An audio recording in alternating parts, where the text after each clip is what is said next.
Thanks for finding your way over to the Earth stage for our panel about the Climate Justice Playbook.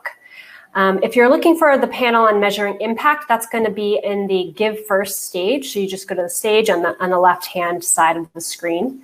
I'm Hannah Davis. I'm the program director for the Techstars Sustainability Accelerator in partnership with the Nature Conservancy and the moderator for this panel. How this one's going to work is Raj is going to do a short presentation about the playbook and about climate justice, and then we're going to open up to questions. We really want to hear from the audience and make sure any of your questions get answered today and have a discussion about it. So I'm really honored to be here with Raj. He is the founder of Playbook, a communications firm whose vision is a world transformed by equity, beauty, and love. With over 20 years of experience as communications and technology strategist, he has led internal and external branding, marketing, and customer engagement efforts for more than 450 nonprofits and social impact firms. Raj actively helps to shift organizations into a space of compassion and equity. Raj keeps Playbook rooted in empathy-driven work by forging partnerships with value-aligned visionary leaders committed to social, economic, and racial justice. He has led workshops and talks at dozens of national conferences and continues to play a pivotal role in leading movements, communities, and organizations to be more equitable, inclusive, and aware of personal biases and prejudices. As a lifelong Washingtonian, Raj is deeply rooted in the local community. He serves on the boards of the DC Fiscal Policy Institute, Nonprofit Technology Enterprise Network, Washington, DC Economic Partnership, and the Ben Chili Bowl Foundation. He's a proud recipient of B-Lab's inaugural Anti-Racist Jedi Impact Award. So we're so lucky to have you, Raj. I'm going to pull up the screen for you. And then we can get started. Thank you for being here. Thank you, Hannah, for having us. I am representing a number of our team members here, and also thank you for helping me drive this morning. That's going to help me just really be able to focus on making sure that this presentation is succinct and really get to some folks' questions here. So thank you so much. So is the first slide up yet, or is it just making its way? So I can tell you a little bit about us. So Hannah already did a great job about Playbook and who we are. And also, I'm a part of the B Corp Climate Collective. Initially, it was the 50 largest B Corps in the US and Canada that had come together to do collective action. And we have, collectively, the B Corp Climate Collective has grown globally. And we have over 900 businesses who've committed to net zero by 2030. And I think Hannah said enough about our company, so I won't say anything more about that. But the purpose of this playbook is a part of doing collective action as a group of businesses, large ones, Patagonia, Dr. Bronner's, Athleta, et cetera. We really realize that the most important thing that we can do is really root our climate action work in climate justice. And knowing that the sustainability community has been doing their work for so long, and we really haven't made that much of a difference, and we know that businesses have made are the largest contributors to climate change, we knew that they have to play a really specific role. Can you go back one slide, Hannah? So, and the importance of this was we realized that as businesses, many of us just don't know what it means to root our climate work in climate justice. And so the Climate Justice Playbook, which we developed in collaboration with Oxford and the Race to Zero, was an opportunity for us to essentially do a landscape analysis and really understand where businesses were and what we needed to do to really address this gap between our climate action work and climate justice. So let's move on to the next slide, just in the interest of time. As we know, climate justice really focuses on people. It links human rights and development, and it's a really human-centered approach, and it targets the most vulnerable people. And when we mean most vulnerable people, what do we mean? So next slide is that we're affecting people. Climate change is affecting people on the planet in far-reaching ways, and it impacts related to climate change are evident across global regions and in many sectors important to society, such as human health, agriculture, and food security, clean water supply, transportation, and of course, our culture. So let's go on to the next slide. And when we think about climate change, we know that it is profoundly unjust. When we're looking at these various communities, you can see the darkest colors are the countries most affected by climate change, And as you can see, these don't necessarily correlate with the countries who most contribute to the causes. And by the way, if you, one moment.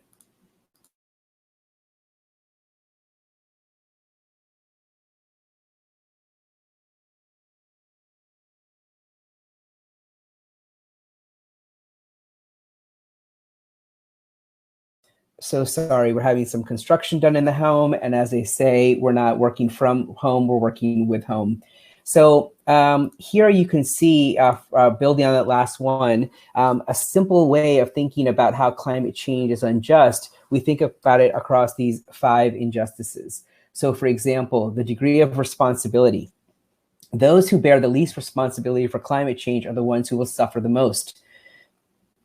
Impact on lower income regions. When natural disasters strike, we know that they hit poor communities first, and they're the ones least likely to be able to deal with the impacts of climate change and those disasters.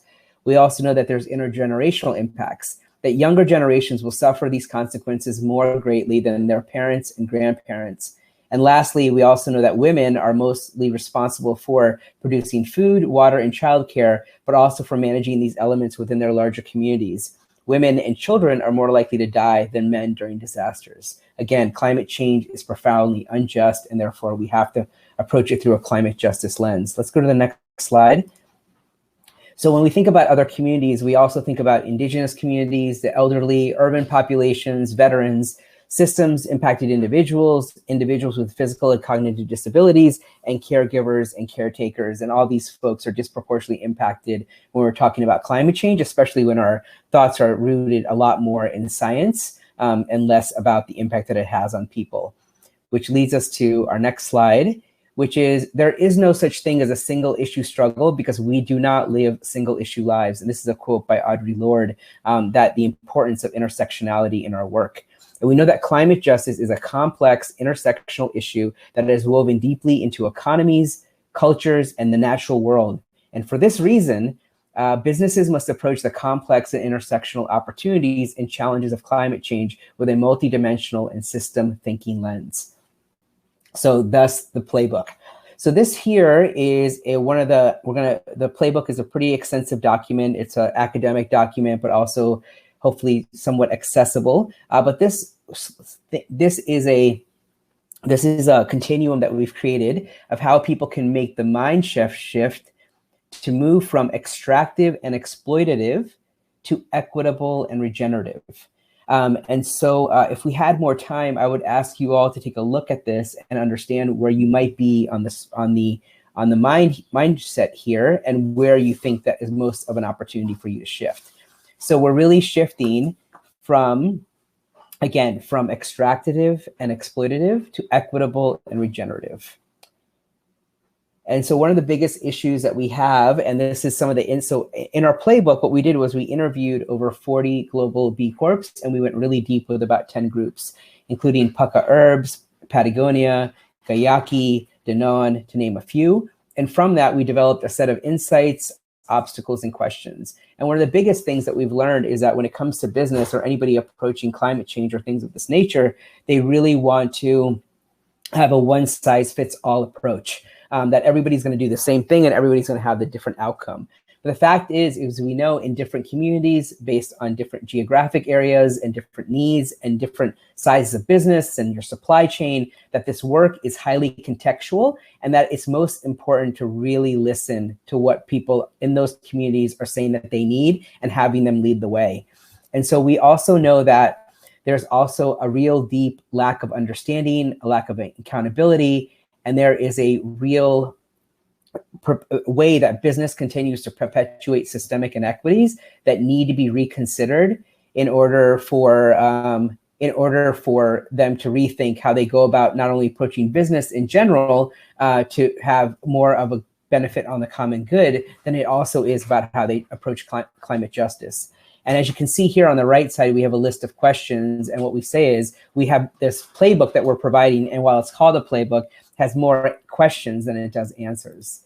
So let's go on to the next slide. And again, Hannah, thank you so much one of the ways that we wanted to show here is that no matter the size of business, whether you're a 1 to 2 person company or a global company with tens of thousands of employees, there's many different approaches that you can have to advance climate justice, and particularly through collaboration.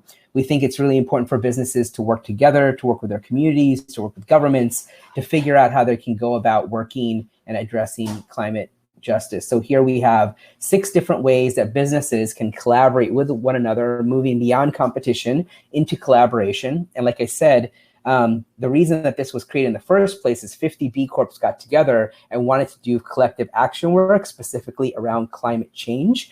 And so therefore, we also had to provide a way for them to think about how they should think about collaboration.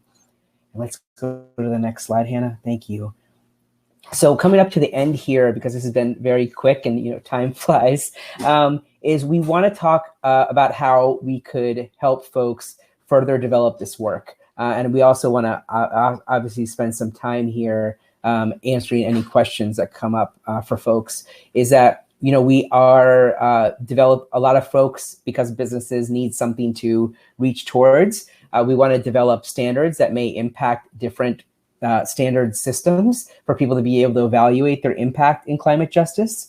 We're doing a workshop coming up on May 11th, where we're going to go even deeper than what we're doing right now. And I'm just going to post, I don't know if I can do it, but I'm going to post a link maybe somewhere here when we get into the question and answer section. And lastly, most important thing that we're trying to do is develop a global community of practice with businesses and academic partners to center climate action or climate justice work.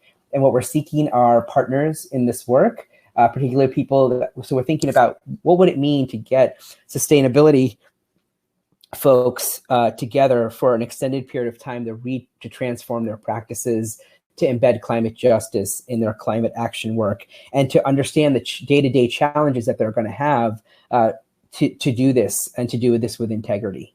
And so how can we support them with experts and academia and funding to really be able to do this work? And more, the other thing that we also want to elevate through this, and it came up in a conversation with Hannah and Techstars yesterday, is sometimes people don't see themselves as CSR experts because they may not have a certain pedigree of an academic degree or something, or have been working within a specific, have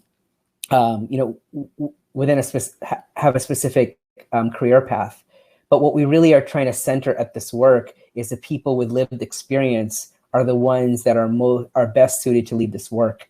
We have one group that we work with, Pucka Herbs, they're based in the UK, and the person who leads their sustainability efforts, and a majority of the sustainability folks that we talked to were white, is that she happens to be a farmer. She comes from a family of farmers, and it's her unique perspective in growing up in that environment that really helps her to resonate with her suppliers on how they should be working in greater partnership with them to address and mitigate the impact of climate change.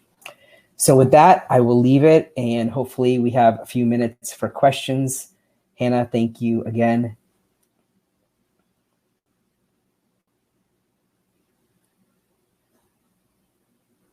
Oh, I can't hear you, Hannah, you're on mute.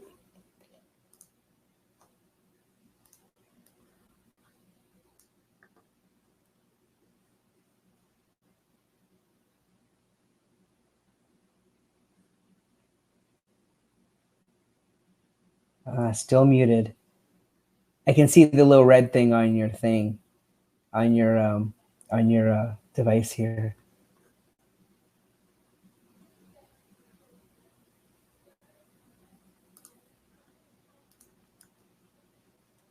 And here's the link for this. I am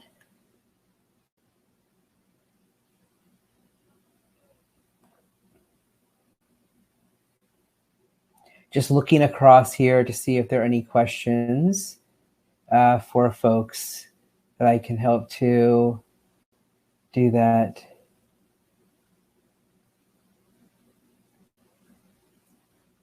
Well, how about this? If there are any questions, if anybody wants to type something into the tool for me about the climate justice playbook or anything like that, please go ahead and share the question.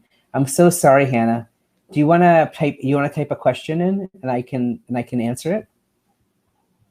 It's all good. It happens to all of us.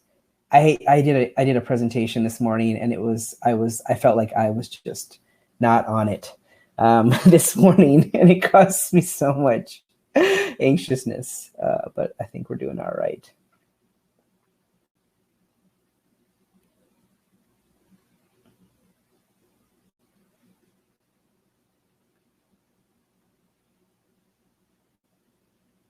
No? Okay. So I think that, while I'm here, I think that it was really helpful to learn that one of the folks that we talked to was a large global clothing company. And they really talked about how, actually it wasn't them, it was another group, a large global multinational. And they talked about how while we all have these lofty climate change goals, there is no way that we're ever going to achieve what we want to without collaboration. And I think that's really vital for a business to say that, because businesses are often really rooted in, on self-reliance and don't really see how they need to come together with other businesses to do things. I know that this is like, oh, Hannah, you got a question for us? Oh, yeah. Oh my gosh, what a turn of events. Sorry, everyone. What question you got? You don't need to apologize. Okay, well, I saw one from Justin. I don't know if you already spoke to this, but Justin asked, whether you can see alignment as an obstacle, i.e. traditional businesses mostly externalize social and environmental costs. So alignment in the sense of fiscal incentives to individuals. Is that alignment an obstacle to climate justice? So alignment to fiscal. So what's the question here? Is fiscal incentives creating disalignment perhaps in the work of climate justice? Oh my God, absolutely. There's no greater reason for why that's happening. It really, is perpetuated by profit and capitalism and white supremacist culture, which really says that there's not enough for one group, but we have to compete with one another. And we're doing a lot of work on that, particularly with a group called Imperative 21 that's launched a program called The Reset that works with all of the major business organizations that are really looking to change and move us from shareholder capitalism to stakeholder capitalism. I think that's a primary driver of why that happens. And so that's why, if we're really pushing for collaboration, and we're also saying that each of the different groups have different ways in which they can contribute, because it doesn't matter whether you're a 1 or 2 person company or a large multinational, there's a place for you all to start in some way. And then we had another question from Tyler. He'd like to hear how traditional indigenous philosophy is playing a role, more specifically in applying reverence for the land when creating sustainable models. Oh, yeah, absolutely. So when we're talking about who's leading this work, those are the people that are leading this work. For example, with Patagonia, they've had a long-standing relationship with the Gwich'in people in Alaska. And one of the things that's really important there is when we talk about this work, we think we're doing sustainability work.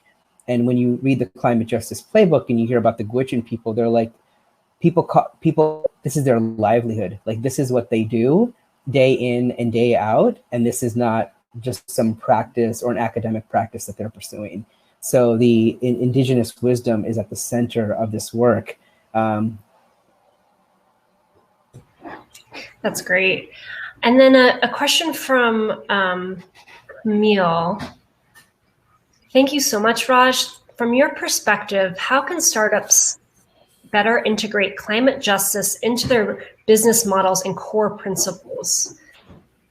Yeah, that's a really great question. I think that it's really looking at what is most necessary in the communities that you impact.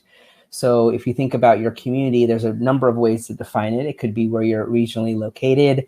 It could be if you're getting a product or a supply from a specific place, what's happening there.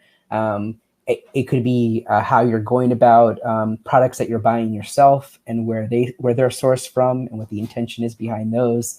But I think it's the main thing that we really want to stress is that centering climate justice in your work doesn't it's accessible for all folks.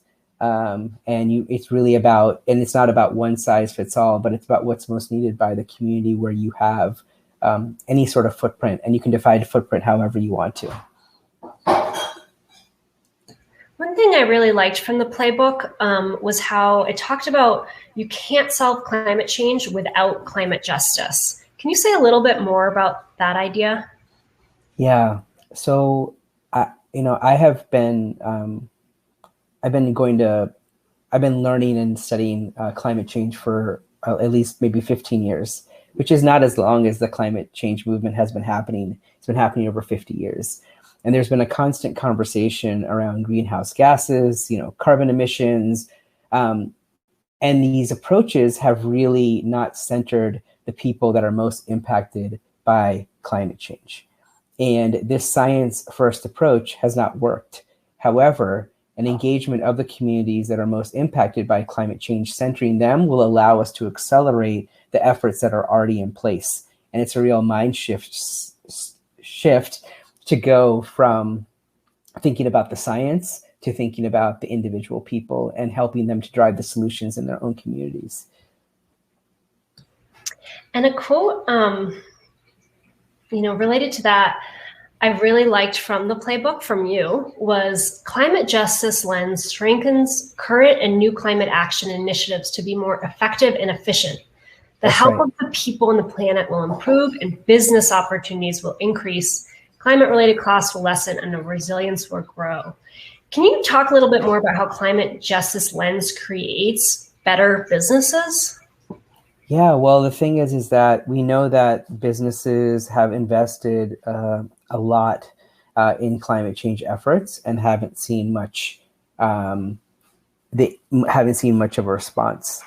So if you're a business and you know that climate change and addressing climate change is essential to your business thriving, it's important to try a different way of approaching this.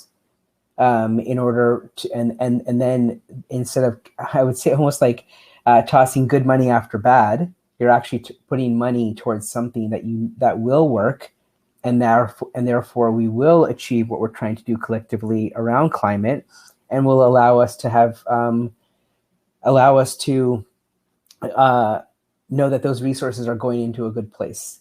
And also, when we find that we invest in climate justice, we know that a number of communities benefit from it. And we know that when those communities benefit from it, they thrive, and then the businesses thrive as well too.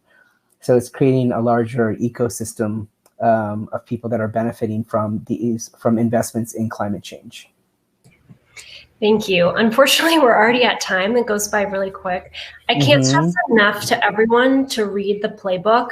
It's beautifully designed with lots of graphics. And in it, there's also a ton more resources, ways to go deeper. And what it's not is just a simple checklist to follow to do this. It is an inquiry of questions and a place to get started. And it's written with a lot of humility and empathy. And that's, a few of the reasons I was really attracted to it. And we're really, really lucky to have Raj here and the work of the B Lab and B Climate Collective. So I put a link in there to a survey, a Google form. Fill that out if you want to stay in touch with this work. And Jen put a link into where you can get the playbook. So hopefully this is just the beginning. Thank you so much, Raj. Thank you so much for having us, Hannah. Appreciate it. All right.